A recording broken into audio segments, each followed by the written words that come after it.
Hi, I'm Ashley from nerDigital. In this video, we are going to show you how to rename your account in nerDigital Chatbot Marketing. This feature allows you to rename your account to a name that best describes your business. Let me show you how.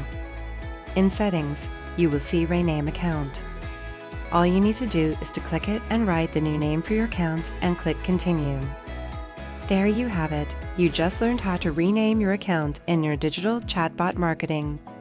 See you in the next video. Thank you for watching this video. Don't forget to subscribe and make sure to press the bell icon to get notifications when we upload a new video.